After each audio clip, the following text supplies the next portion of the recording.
நிகழ்தகவு. ஏரிக்கரை ஓரம் கொலை செய்யப்பட்டு கிடந்த லிப்ட் மெக்கானிக். அருகே நின்று கொண்டிருந்த ஒரு பைக். செல்போன் அழைப்பால் சிக்கிய மற்றொரு இளைஞர். சிக்கிய இளைஞரின் அத்தையுடன் செல்போனில் பேசியிருந்த லிப்ட் மெக்கானிக். லிப்ட் மெக்கானிக்கை இளைஞர் கொலை செய்தது ஏன்? இளைஞரின் அத்தைக்கும் லிப்ட் மெக்கானிக்கிற்கும் என்ன சம்பந்தம்? கொலைக்கான பின்னணி என்ன?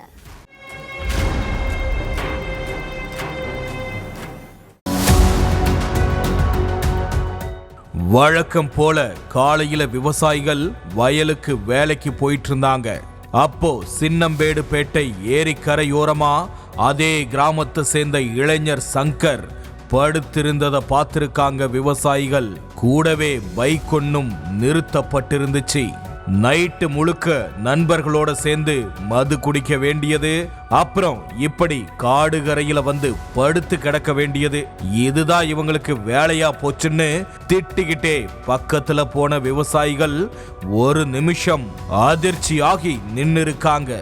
காரணம், சங்கர் மது குடிச்சிட்டு படுத்திருக்கல, யாரோ அவரோட தலையில ஏதோ ஆயுதத்தால கொடூரமா தாக்கி கொன்னு போட்டிருந்திருக்காங்க.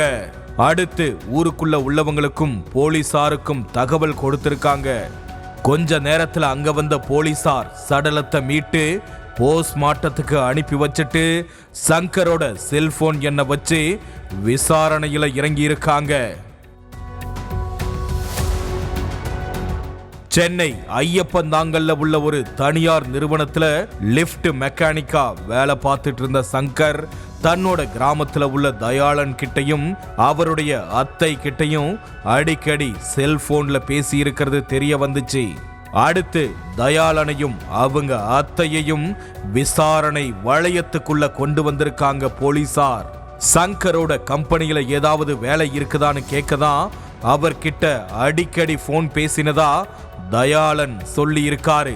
தன் கிட்ட கொஞ்சம் பணம் வாங்கி இருந்தாரு, அதை கேட்கதான் நானும் சங்கர் கிட்ட அடிக்கடி பேசினன்னு தயாளனோட அத்தை சொல்லி இருக்காங்க.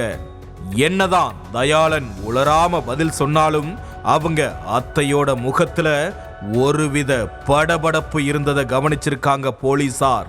அதனால ரெண்டு பேர்கிட்டயுமே விசாரணையை இன்னும் ஸ்ட்ராங் ஆக்கி இருக்காங்க. போலீசாரோட கிடுக்குப்பிடி விசாரணைய சமாளிக்க முடியாத தயாளன், நான் தான் சார் சங்கரை கொன்னு போட்டேன்னு ஆவேசமா சொல்லி இருக்காரு. அடுத்துதான் கொலைக்கான காரணத்தையும் உடைச்சிருக்காரு. தயாளனோட அத்தை கணவர் 2 வருஷத்துக்கு முன்னால பாம்பு கடிச்சு உயிரிழந்துட்டாரு. என்னதான் அத்தை உறவு முறையா இருந்தாலும் வயசு என்னவோ தயாளனுக்கும் அவங்க அத்தைக்கும் 2 தான் வித்தியாசம். மாமா உயிரிழந்ததுல இருந்தே அத்தைய தயாளன் தான் கவனிச்சுக்கிட்டு இருந்திருக்காரு. அத்தைக்கு ஏதாவது ஒரு பிரச்சனைனா முதல் ஆளா வந்து நின்னு இருக்காரு தயாளன். இந்த நிலையில தயாளனின் அத்தைக்கும் சங்கருக்கும் தகாத உறவு ஏற்பட்டதா தெரியுது. அத்தை வீட்டுக்கு தினமும் சங்கர் வந்து போனதை கவனிச்ச தயாளன், நான் தான் எங்க அத்தைய பாத்துக்கிறேன், நீ எதுக்கு வந்துட்டு போற, இனிமேல் வராதன்னு சொல்லி இருக்காரு. நான் அப்படிதான் வருவேன், நான் வர வேண்டான்னு உங்க அத்தைய சொல்ல சொல்லு, அதுக்கு பிறகு வேணும்னா நான் வரலன்னு சொல்லியிருக்காரு சங்கர். அதுக்கு அத்தைய என்னால எதுவுமே கேட்க முடியாது, நீ எங்க அத்தை வீட்டுக்கு வர்றதையும் நெருங்கி பழகிறதையும் நிறுத்திக்கோ, அதுதான் உனக்கு நல்லதுன்னு வார்னிங் கொடுத்திருக்காரு தயாளன். நீ என்ன சொல்றது, நான் என்ன கேட்கறதுன்னு சொன்ன சங்கர் தயாளனோட அத்தை வீட்டுக்கு தினமும் போயிட்டு தான் இருந்திருக்காரு. மயிலே மயிலேன்னா இறகு போட மாட்டேன்னு நினைச்ச தயாளன் சங்கர் கிட்ட போய், நான் இனி உன்னைய எதுவுமே சொல்ல மாட்டேன், நீ எங்க அத்தை வீட்டுக்கு வர்றதுல எனக்கு எந்த பிரச்சனையும் இல்ல, நாம சமாதானமா போய்க்கலாம்னு சொல்லி இருக்காரு. தயாளன் பேச்ச நம்புன சங்கரும், உங்க அத்தையே என் கூட இருக்கதான் விருப்பப்படுறாங்க, நீ ஏன் தேவையில்லாம குறுக்க வர்ற, தைரியம் இருந்தா உங்க அத்தைய கண்டிச்சு வைன்னு சொல்லி இருக்காரு. மது குடிச்சுக்கிட்டே நம்ம பிரச்சனைய பேசி தீர்த்துக்கலாம்னு சாயந்தரம் 5 மணிக்கு மேல சங்கர தயாளன் நைஸா ஏரிக்கு அழைச்சிட்டு போயிருக்காரு. அங்க போய் 2 பேரும் உட்கார்ந்து மது குடிச்சிருக்காங்க.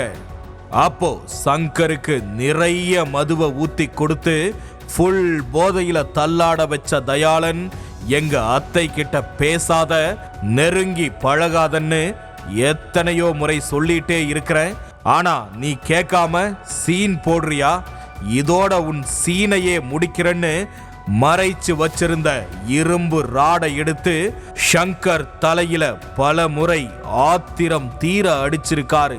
போதையில இருந்த சங்கரால எதுவுமே பண்ண முடியாம சுருண்டு கீழே விழுந்திருக்காரு. அதிக ரத்தம் வெளியேறி சங்கர் கொஞ்ச நேரத்திலேயே உயிரிழந்துட்டாரு. ஏரிக்கரை ஓரமா சடலத்தை போட்டுட்டு அங்க இருந்து எஸ்கேப் ஆகிட்டாரு.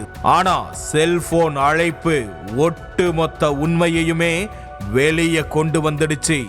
தயாளனை அரெஸ்ட் பண்ணின போலீசார் அவங்களுடைய அத்தை கிட்டையும் தொடர்ந்து விசாரணை நடத்திக்கிட்டு இருக்காங்க.